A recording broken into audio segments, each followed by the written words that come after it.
Hello, ഒരു ബോട്ടിൽ വെള്ളം തന്നെ. 20 രൂപ.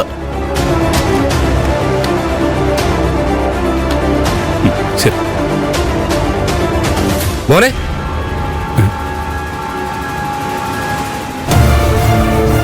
ചേട്ടൻ പോയില്ലേ? പറ്റുന്നില്ല മോനെ. നിങ്ങളെ പിരിയുന്നതിൽ മോൻ എത്രമാത്രം വിഷമമുണ്ടെന്ന് എനിക്കറിയില്ല. പക്ഷേ എനിക്ക് നല്ല വിഷമമുണ്ട്. പാറുവിന്റെ നല്ലതിന് വേണ്ടിയാണ് നീ അവളെ വിട്ടുപോകുന്നത്. പക്ഷെ അവൾക്ക് നീ ഇല്ലാതെ ജീവിക്കാൻ പറ്റില്ല മോനെ.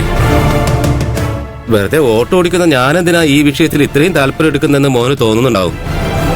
ചെറുപ്പത്തിൽ എനിക്കൊരു പ്രണയം ഉണ്ടായിരുന്നു. എന്റെ കുടുംബത്തിന് വേണ്ടി എനിക്ക് അവളെ മറക്കേണ്ടി വന്നു. ഇന്ന് മറ്റൊരാളെ കല്യാണം കഴിച്ച് എന്റെ മുന്നിൽ അവൾ ദുരിതം അനുഭവിക്കുക. അന്ന് അവളെ സ്വീകരിക്കാത്തതിന്റെ കുറ്റബോധം ജീവിതകാലം മുഴുവൻ ഞാൻ ചുമക്കണം. നിനക്കും അതേ അവസ്ഥ ഉണ്ടാവരുത് മോനെ. ജീവിതത്തിലെ എല്ലാ കാര്യങ്ങളും നമ്മൾ കണക്കൂട്ടുന്ന പോലെ നടക്കണമെന്നില്ല. മോൻ പാറുവിനെ വിട്ടുകൊടുത്തിട്ട് പോയതുകൊണ്ട് അവൾ സന്തോഷമായിട്ട് ജീവിക്കണമെന്നുമില്ല. വർഷങ്ങൾക്ക് ശേഷം ഈ നിമിഷത്തെക്കുറിച്ച് ആലോചിച്ച് നീ ദുഃഖിക്കും. അതിനേക്കാൾ നല്ലത് ഇപ്പൊ അവൾക്കൊരു നല്ല ജീവിതം കൊടുക്കുന്നതല്ലേ. എടുത്തിയാടി ഒന്നും ചെയ്യല്ലേ മോനെ. നന്നായിട്ട് ആലോചിച്ചിട്ട് തന്നെയാ ഞാൻ ഈ തീരുമാനം എടുത്തത്. നിനക്ക് പാറുവിനോട് പണ്ടത്തെക്കാൾ സ്നേഹം കൂടിയിട്ടേ ഉള്ളൂ എന്നെനിക്കറിയാം.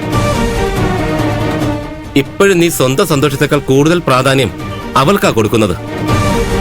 പക്ഷെ മോനെ, നീ അവളെ സ്നേഹിക്കുന്നതിനേക്കാൾ ഒരുപാട് കൂടുതൽ പാറു നിന്നെ സ്നേഹിക്കുന്നുണ്ട്. ആ സ്നേഹത്തിനൊരു ശക്തിയുണ്ട്. നീ എങ്ങോട്ട് വേണമെങ്കിലും പൊയ്ക്കോ. പാറുവിന്റെ സ്നേഹം നിന്നെ അവളുടെ മുന്നിൽ കൊണ്ട് എത്തിക്കും. നിങ്ങൾ എന്തായാലും ഒരുമിക്കും, അതെനിക്ക് ഉറപ്പാ.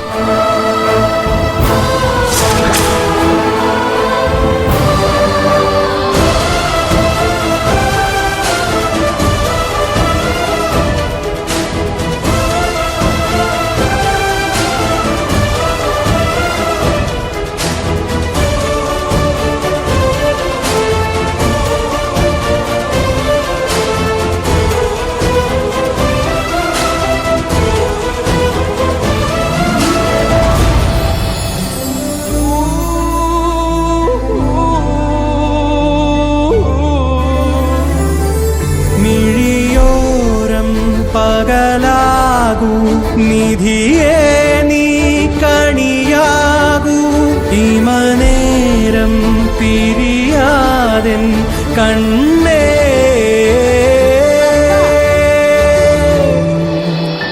നീരാഴങ്ങൾ തോരേണം എന്നുയിരായി തുടരേണം.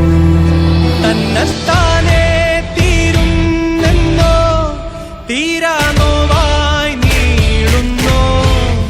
കാറും കോളും കൂടും എന്നോ തോരാതെന്തേ പെയ്യുന്നോ ഉള്ളിൽ തീയായാടും എന്നോ കാലം കാണുന്നില്ലെന്നോ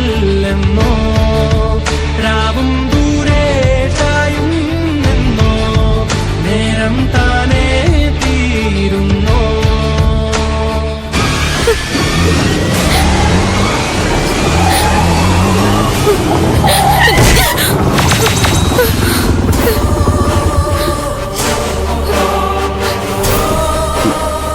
എന്ത് പണിയാ മോള് കാണിച്ചത്? ജീവൻ വെച്ചിട്ടാണോ കളിക്കുന്നത്?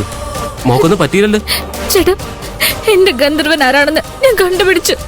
അത് പ്രിയൻ ചേട്ടനാ. ഇപ്പൊ കണ്ടുപിടിച്ചിട്ട് എന്താ മോളെ കാര്യം? നീ ഒരുപാട് വൈകിപ്പോയി.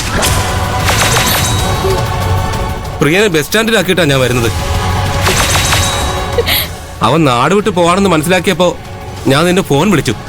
നീ എടുത്തില്ല. ഞാനൊരു വോയിസ് മെസ്സേജ് അയച്ചു, അത് നീ കണ്ടില്ല. അയ്യോ, ചേട്ടൻ എങ്ങനെയെങ്കിലും പ്രിയ ചേട്ടനെ തടയായിരുന്നില്ലേ? ഞാൻ ഒരുപാട് സംസാരിച്ചു നോക്കി മോളെ. അവൻ എന്തൊക്കെയോ തെറ്റിദ്ധരിച്ചിരിക്കുക. അവനെ തടുക്കാൻ ശ്രമിച്ചപ്പോ എന്നെ കുറെ ചീത്ത വിളിച്ചു. എനിക്ക് എന്തായാലും പ്രിയൻ ചേട്ടനെ കണ്ടേ പറ്റൂ.